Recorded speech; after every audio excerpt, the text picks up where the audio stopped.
All right, well, as most of you already probably know, the San Francisco airport is extremely busy airspace. Anybody who's flown in there, either GA or on airlines, as a passenger or a pilot, San Francisco is crazy. And what this video is about is that there was a recent change that the FAA put out, and it is a totally redesigned airspace. And you'll see that here in a minute. It's to older pilots like myself. I'm not really an old pilot, but it's crazy. The change to the airspace is a little insane. It's a little insane to look at. Let's just put it that way.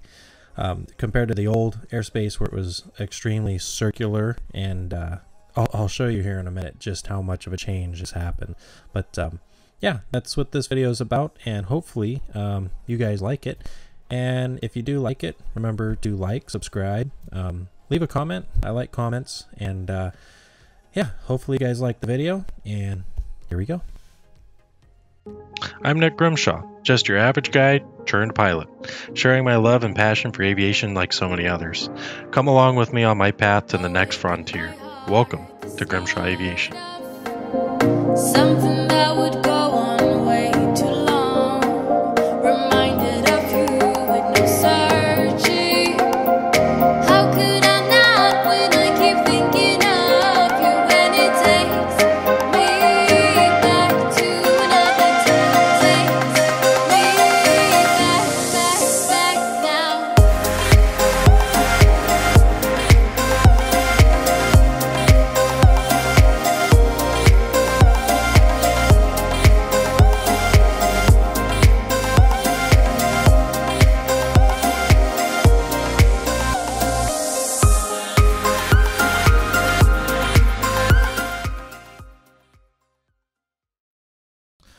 All right, guys. Well, I wanted to kind of go over this new Class Bravo airspace.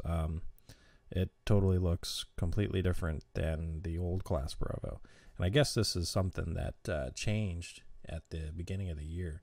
But yeah, I mean, when you look at it, it looks insane. If you're an older pilot, or at least a pilot that's, you know, been either studying or whatever in the last couple of years, yeah, it's definitely different. New pilots that are coming out or coming up, they're not going to notice much of a difference right now. We'll go into kind of what it looks like down here. And if you realize that all these blue bars, or where the airspace containing is, you can see how it tells you that it's 3,000 on one side to 10,000, 2,100 to 10,000, and then gives you the Class Charlie that's underneath it, its bases and ceilings. So, you know, when you're flying through here, you have to be really careful at, you know, what you're doing and who you're talking to, if you're talking to somebody. Obviously, if you're outside of the airspace below 1,500 or above 10,000, you don't need to talk to anybody realistically. You just have to have your Mode C transponder within this 30-mile radius.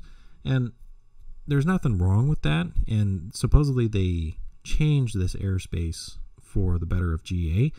I mean, there's a lot of airports. You have Oakland, you have Hayward, you have San Francisco, you have down here San Jose. A lot of airports all in one little area, and they're all trying to exist.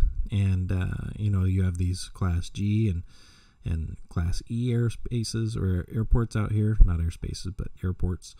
Some of them are within the 30-mile radius. Some of them are not. Anyways, and I thought maybe this is just a San Francisco thing. It's not. They did the same thing to LAX. So, and you look at this and look at how many airports there are in Los Angeles. Los Angeles is just crazy with airports. We already knew that, but LAX has an even bigger airspace, and you can see kind of where it all extends out to, and where all the arrivals and everybody's coming in through.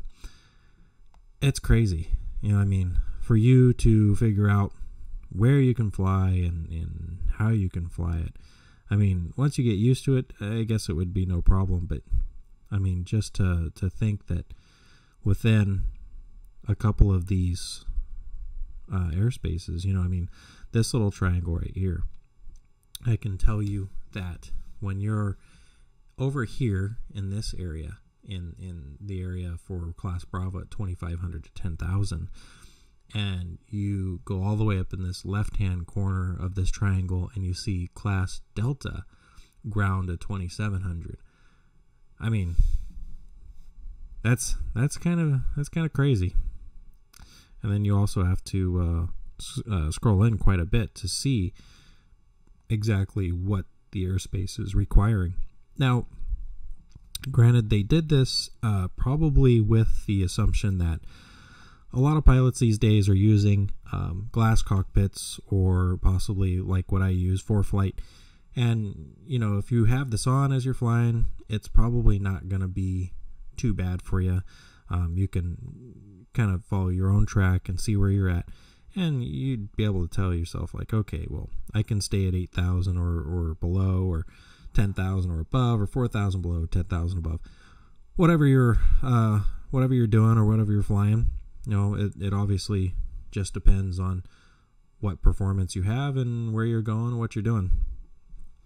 Anyways, other parts of the country, it's going to be a little bit more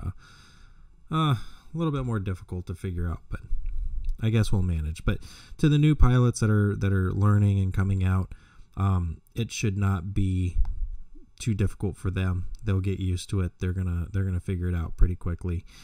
But for us guys that were used to the old airspace, and I'm gonna throw up a picture somewhere here and just kind of show you what exactly I mean by the change. Because if you're a new pilot and this is your first time seeing airspace, and you know, you're just learning what airspaces are what and how they work, this is going to be your norm, you know, and until they change it back, probably not, but change it to a different style, or change it at all. This is to me, this looks crazy, and to other pilots, I bet you they're pulling their hair out going, what in the world is this? But other pilots, I've seen a couple of different YouTube videos, and they kind of go over this, the finer points, I think, and maybe Flight Chops. They make pretty good videos, and they're very well made. I can't keep up with those guys, but they kind of hit some points on the new airspace, but they didn't make a video dedicated to it. So I kind of just wanted to make this video to show everybody, like, hey, you know, if you haven't realized this, or the next time you go to open up ForeFlight and all of a sudden you're like, holy crap, what is that?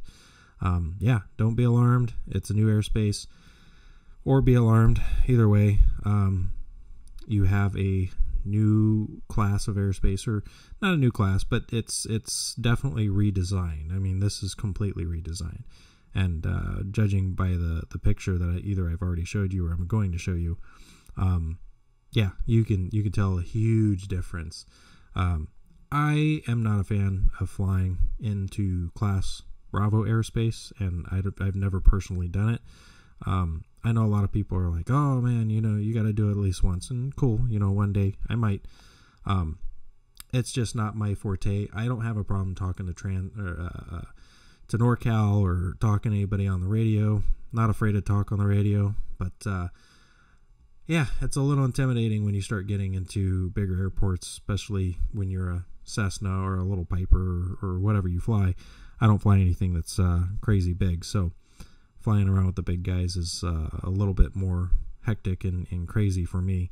I've flown around Sacramento International, and they vector the aircraft around you, but they have maybe a tenth the amount of traffic at their busiest time than San Francisco does. So anyways, so hopefully this video helps. I mean, probably doesn't help. You can open up ForeFlight and just take a look at it yourself, but anybody who hasn't probably should get to know your area wherever you're at in the United States, and you know, study where you can go and how you can do it. Obviously everything here is contained within that 30 mile perimeter, so maybe a little bit of it kind of comes out a little bit, but you shouldn't be too affected by that. 8,000, 10,000, it's just a 2,000 foot block right there. Alright, well, hopefully you guys liked the video. If you liked the video, like, subscribe, leave a comment. I had somebody leave a comment on my last video, and they were like, wow, you know, you've had like 2,000 views and no comment, so I'm gonna leave you a comment. And yeah, thank you to that person.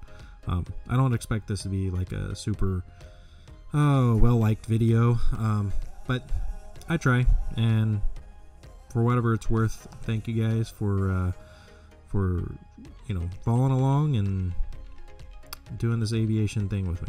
Alright, you guys have a good night.